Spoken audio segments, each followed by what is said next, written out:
My name's Kenneth Hughes, and I'm speaking kind of about three different things, but it all comes under my experience as a producer, a film producer. The first part, which is really interesting based on what we were speaking about earlier, which is story. And we often think about story as what we're going to tell people, what we're going to say to them, this story, you get on board to this story. But what we don't know is that there is an immersive potentiality or an experience which alters the reception of our story. Usually, I do something that's very torturous, but an excellent example of this, and that is group choreography. You have to take a moment and think, how do you feel right now? I'm talking to you. He's got this picture. It's kind of nice. Maybe he's kind of interesting. Maybe he's not. Whatever you have a feel. You take a moment and you go, okay, that's what I feel. Now we do group choreography. I'm experienced. I'm a professional. I grew up as a performer. I've actually choreographed many things, so you're safe. All you got to do in this simple choreography is raise your right hand. Thank you for participating. Swirl. Put it down. Raise your left hand. Swirl. Put it down. Nod your head and stop. One more time. Raise your right hand. Swirl. Put it down. Raise your left hand. Swirl. Put it down. Nod your head. We're going to do it two more times. Ready? Raise your right hand. Swirl. What do you feel? Raise your left hand. Swirl. Does it feel anything? Is it dumb? Is it cool? Get down. Nod your head. Last time. Raise your right hand, down. Raise your left hand, down. Nod your head. Now, usually when there's a larger group, something happens notably. Somehow this configuration of people that will never happen again in the world, in time, in history, ever again. We will never have this group in a place at the same time again. Something happens in that symmetry. The more people there are, the more that something shifts. And this immersion, there's something that happens when we go to theater, when we go to film outside, when we go to music events, when we dance together. All of these things create a change in us. So when we hear a story at that point, we receive that story differently. I'm telling you, usually you can kind of feel the difference. When we do something together as a group, it's different. I'm not talking at you anymore, and I'm kind of with you. We've done this thing together, and there's something that shifts, and that immersive experience alters story. Okay, now back to movie making. When I first started making movies, I came off of theater, and theater was really etched in me to tell the stories I wanted to tell. So when I decided to make my first film, I decided I'm going to tell a story that is not going to be commercially viable. And I'm going to just do it. And I made this really bizarre, twisted musical of the city of Los Angeles and these two guys trying to do good. Totally bizarre, genre, completely elusive, and perhaps by some definitions, horrible.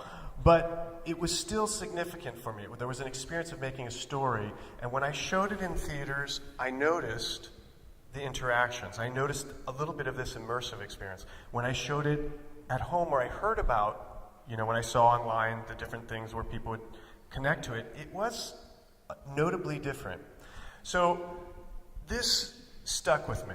Now there's another component that comes into my type of filmmaking, which was I did it with friends. I did it theater style. Again, theater for me was, hey guys, I want to put on a show. Do you like my idea? Come on. Kind of like Bill. Kind of like what we were talking about earlier. And that was great when it was my close friends who were, we would do things because we just liked each other and we had a good time. When that expanded, which my movies did, they got slowly larger and larger. And let's see, maybe I have something to prove it to you.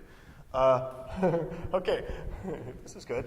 So we're talking about money, and it was a really interesting conversation for me about the Bill experience, which is when you take money away, what comes in? Now, for my films, what came in was freedom of story. And the question is, why would people come to it and want to do it? Because part of the immersive experience didn't just become, come watch my movie. Part of it came, come make my movie with me. So that was a unique and different experience for a lot of people. I had about 100 people in production, volunteering time, and 100 people performing. Probably more, and I've had 5 or 6 feature films now. That slowly grew. And what I was able to distinguish what was going on is there's some people that come because they need the experience and they love film and they want to get more known or get credits. And there's some people that come because their passion for stories, right? And these are uniquely different people. So when we take the money away, what happened? And this is a great conversation in general. The stories became what we wanted to tell. And that's a really elusive, microcosmic, very important thing. When you brought money in and you started paying people, yes, they started doing what you wanted to do. And I've worked on $100 million movies. I've worked on big movies. And I've worked on literally $5,000 budget for a feature film. So I know the differences.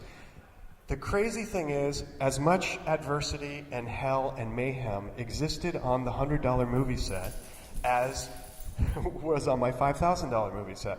But the other difference was, when I would work with people, I would say, what do you want to bring to it? My camera people, my story people, my actors. I had to be a little more interactive or immersive.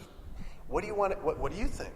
Now, I would decide ultimately, because someone had to, but I was always very fluid and interested, and things were always shifting and growing. Now, back to low-budget filmmaking and what that graduated to. It's completely unsustainable if I need the money from my art or my films, kind of the same thing, to survive and be able to make more films. However, what happened was, I started making films, there's a few missing, and more artists were drawn. The artists were drawn because they were so bored of the standard stories that they were being asked to tell. Right? So I was making movies and stories that were using them in different ways, and they were very excited about that. So Bloody Indulgent was a film by a pretty reputable small theater director named Ken in Los Angeles. And to be successful in small theater in Los Angeles is phenomenal. No one understands. That's monumental. To make his first film, he said, I want to make a musical about vampires. And I said, there's no way I'm going to make a musical about vampires. And I read the story, and it was stunning. And I said, oh my God, I have to. So we got Kevin Richardson from the Backstreet Boys. Whoa! He really wanted to do it. He liked it, and we liked him. He was amazing. I knew I was going to make him a giant star, and I was happy to do that because he was so full of grace and wonderful and commitment. That didn't happen, but he still got to do it. We had a great time. And there were some other people that were involved. Diva Zappa, Frank Zappa's daughter, was involved and very passionate about being there. Different reasons for everybody, but fascinating. Okay, then we go to Einstein's God model. I had a compatriot over here. I'm lasering him. Approached me long ago in kind of the same vein. I want to make a movie.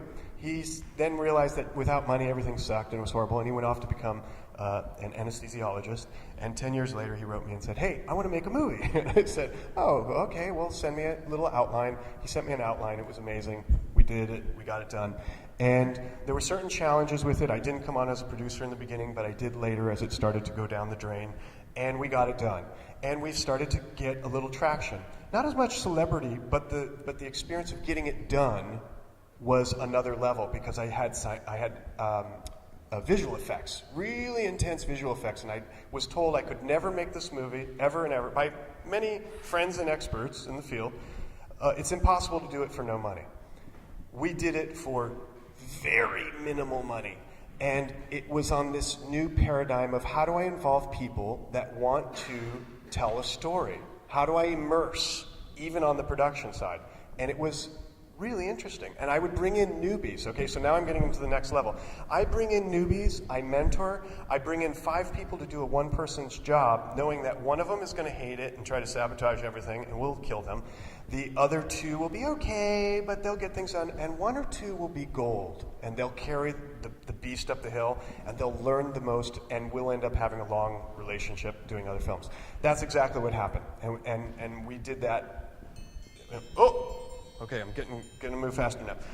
Last one was Confessions of a Teenage Jesus Jerk. Eric Stoltz had seen one of my movies, The Bloody Indulgent, and he said, I love what you're doing, I want to make a movie. And I said, no, you don't. He became an A-list director, he directs Glee, Boston Legal, all these great things. I said, no, you don't. We don't have food. That's how it is. We don't have food. We almost kill each other in the process of making it because it's so difficult sometimes. He said, no, I really do want to do it. I said, no. So I said, well, what do you want to do? And he had a horrible story, and I got this book about punk rock in the 80s and Jehovah Witnesses. And this kid coming of age in the 80s, and he finds punk rock and blah, blah, blah. Anyway, randomly he falls in love with it. Randomly we get the story done. We get a bunch of celebrities that are interested because he's doing it. And again, we do it for no money. I had to use the DGA and SAG. I had to use unions, and when I say no money, I mean we had no money. The point to this all is, with that film, I had easily 200 or 300 people volunteering over about a 2-year period. And again, the immersive experience on the front lines of making it was very important. The no financial pressure, and we never would have been able to make this movie. When we took it to his agent at one of the giants, CAA or something like that, their response was, Jesus in the title as a jerk, and there's cousins that have sex, there's no way you're going to make this movie. And so we did. I don't know, it's not doing super well, but it's out there. And I'm intrigued to see, but it's making stories that don't exist, immersing from the creative beginning, as well as when it gets out there. I try to get it in public venues. I try to get that immersive experience, and getting it done without the profit motive those are very significant things. And curiously, I find it tied very well to what we were talking about as far as future bills. Those are my experiences. And what I use is technology. I'll use a new person, like I said. I have no problem with it. They just take longer, 3, 4, 5 times. But if they have the passion, they get it done. And the mentorship and the rewards are amazing. The curses are also amazing and very intense. There's people that loathe me and think I'm horrible and all kinds of things because I don't have money shooting out of my ears at everything. But I make no money. I've made no money. Actually, one of them, Einstein's God Model, is the first one that I've actually gotten money back. But not in... I'm going to laser him. All right, that's basically it. I'll show you a couple other quick pictures. That's good stuff. Time, money, quality, everyone knows that. 3 factors of the production triangle. These are some more pictures and fun. Yeah. Oh, okay, so Confessions of Teenage... Look who shows up. Matthew Modine. All these guys show up at the screening, which for me was shocking and sort of affirming, and they all spoke to how much they love independent film, and that was really powerful and unique. So, all right. Okay, and there's other productions. I have a couple documentaries, but we don't have time for that. Thank you. Good night.